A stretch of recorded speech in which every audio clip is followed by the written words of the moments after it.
स्थानिक स्वराज्य संस्थांच्या निवडणुकीमध्ये स्थानिक पातळीवर आम्ही सर्व अधिकार दिले होते. त्यानुसार निवडणुका संपन्न झालेल्या आहेत. 2019ला महाविकास आघाडी स्थापन झाली. 2024 येता इंडिया अलायन्स मध्ये परावर्तित झाली आणि इंडिया अलायन्स आज रोजी देश पातळीवर आहे. तर महाविकास आघाडीच्या स्वरूपामध्ये 3 पक्ष व अन्य काही मित्रपक्ष यांनी सोबत विधानमंडळाच्या कामकाजामध्ये राहावं ही आमची असणारी भूमिका आहे. आज नेमकेपणानं गैरहजर का राहिले या संदर्भामध्ये माहिती घेऊन या संदर्भात बोलणं उचित राहील.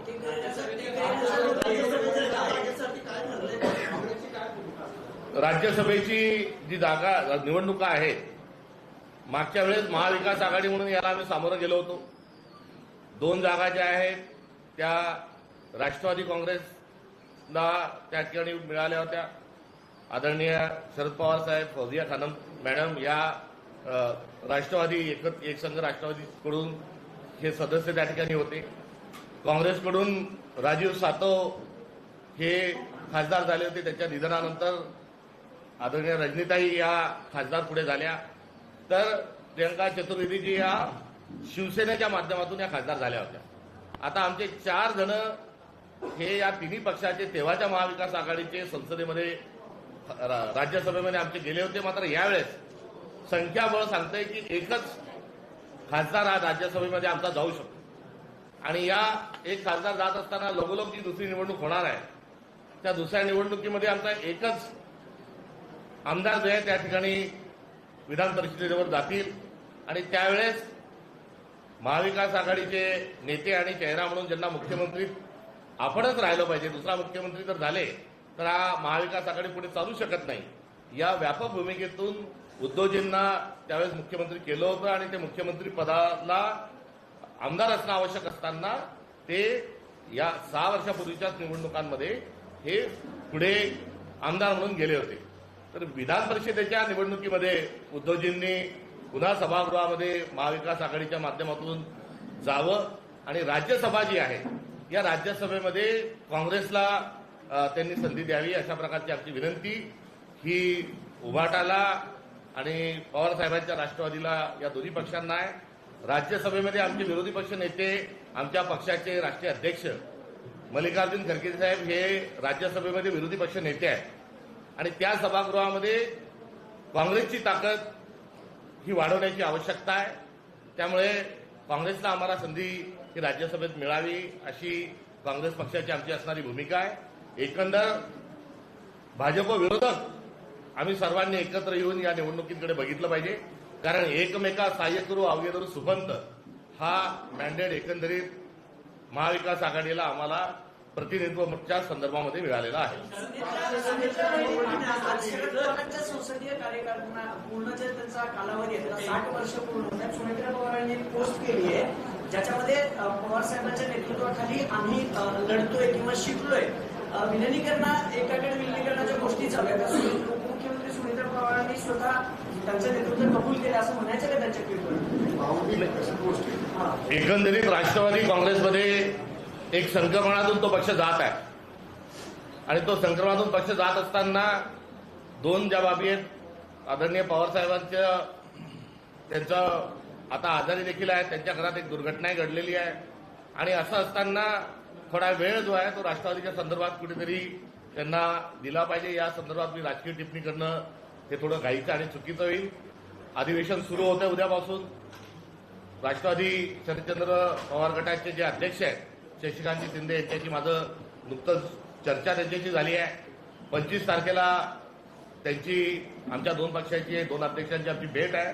त्यावेळेस त्यांच्या पक्षाची काय भूमिका आहे या संदर्भामध्ये जरूर आम्ही आपसात चर्चा करू. राज्यसभेच्या जागेसाठी शिवसेना इच्छुक आहे, दुसरीकडे शरद पवार साहेबांचं नाव येते. आता तुम्ही पण म्हणताय की ती जागा काँग्रेसला मिळाली पाहिजे. ती सगळा तिढा महाविकास आघाडी कसं सोडवणार? आणि दुसरीकडे उद्धव ठाकरे थेट दिल्लीशी बोलतायत, म्हणजे अर्थात राष्ट्रवादीला बाजूला ठेवतायत आणि थेट हायकमांडशी बोलतायत. ते या संदर्भामध्ये काय कुठे कुठे होत आहे या संदर्भात प्रतिक्रिया देणं तुम्हाला संयुक्तिक वाटत नाही.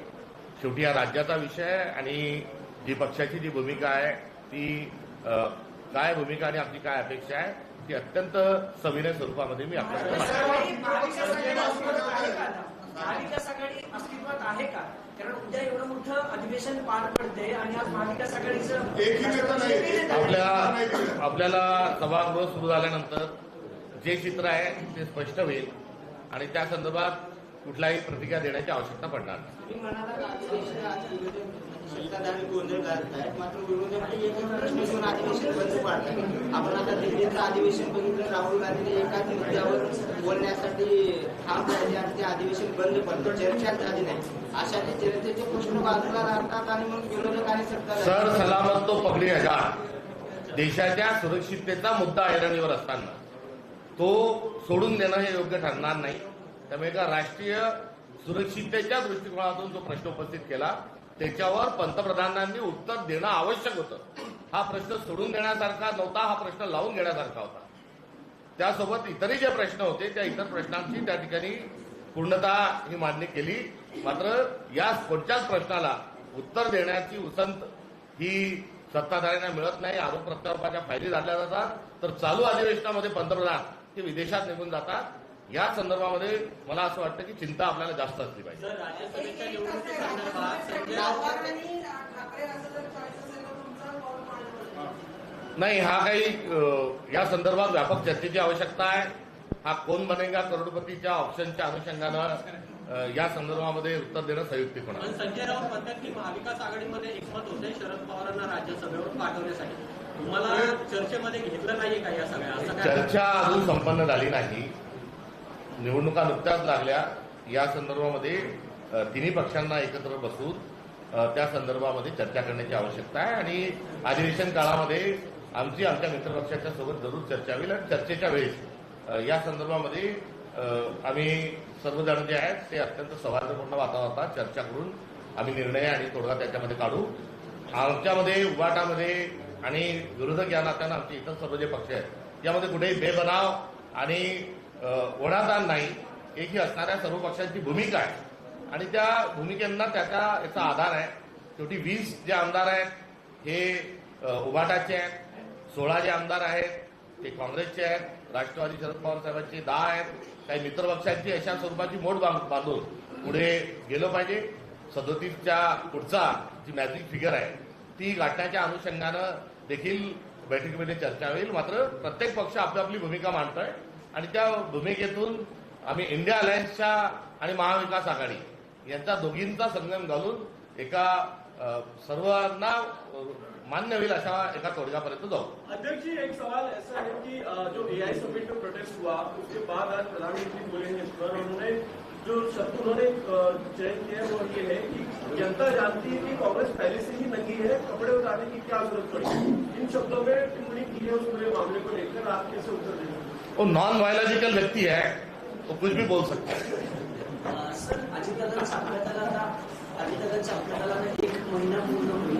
तपास यंत्रणांकडून अजून उत्तर मिळत नाही. ब्लॅक बॉक्सच्या बाबतीत काय सगळं झालं ते तुम्ही काय काँग्रेस म्हणून फॉलो घेणार आहात का? आता देशाचे राज्याचे नेते अजितदादांसारख्या एका महाराष्ट्राच्या नेत्याची सत्तेतील सहभागी असणाऱ्या उपमुख्यमंत्र्यांच्या अपघातानंतर जर सामान्य प्रश्नाची उत्तर जर मिळत नसतील तर ही बाब अत्यंत दुःखद आहे. जेवढी तत्परता ही देवेंद्र फडणवीसांनी चौकशी करावी म्हणून पत्र लिहिण्याची केली आणि जेवढी तत्परता केंद्रीय उड्डाण मंत्र्यांनी पत्राचं उत्तर देण्याकरता दाखवली तेवढीच तत्परता जर तपासामध्ये त्यांनी दाखवली असती तर अधिक बरं झालं असतं. प्रश्नांची संख्या वाढत आहे, मात्र एकही उत्तर हे पुढे दिल्या जात नाही आणि हे उत्तर न मिळणे, संशय वाढत जाणे हा त्याच्याच मागचं दुसरं कारण आहे. त्यामुळे हे सरकार उत्तर का देत नाही हे एक कोड आहे आणि इतका वेळखाऊपणामुळे जो संशय वाढलेला आहे त्यामध्ये आता कुठेतरी ज्या चौकशांच्या वेगवेगळ्या मागण्या होत आहेत त्या मागण्या अबाधित जाऊन परिवाराने एक मागणी केली आहे, खुद्द मुख्यमंत्र्यांनी एक मागणी केली आहे. आम्ही या मागणींना अनुमोदन दिलं, समर्थन दिलं. मात्र आता कुठेतरी सुप्रीम कोर्टाच्या देखरेखीतच हा तपास पुढे गेला पाहिजे, कारण पुला घालून मधल्या काळामध्ये बरंच पाणी वाहून गेलंय. आरोपाचे वेगवेगळे जे संदर्भ आहेत ते समोर आलेले आहेत. चहा पाण्याच्या बहिष्काराचं जे पत्र दिले त्या पत्रावर अजित पवार दोष भी कहा और मैं उनके बारे में कोई ज्यादा उनको दिक्कत में नहीं ला सकता हूं ये भी कहा. तो उनका वो दोस्त शब्द था या दोस्त उनकी धमकी थी ये एक बार नरेंद्र मोदी जी ने इस पर बयान देने की आवश्यकता है. विरोधी पक्ष के साथ काम करते हैं. राज्याला विरोधी पक्षनेता मिळेल का? मिळालाच पाहिजे. विरोधी पक्षाला नेता न देणे म्हणजे संविधानाला न जुमानणे आहे.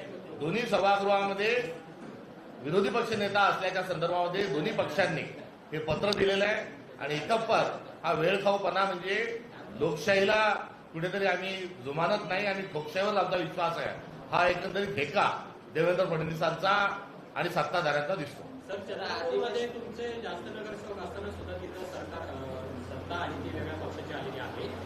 संजय राऊत असं म्हणतात की काँग्रेसच्या अंतर्गत गडबाजीमुळे आम्हाला वेगळा निर्णय घ्यावा लागला. काँग्रेसच्या अंतर्गत गडबाजीमुळे 8 नगरसेवकांनी भाजपला कसं मतदान केलं हे काही समजायला मार्ग नाही.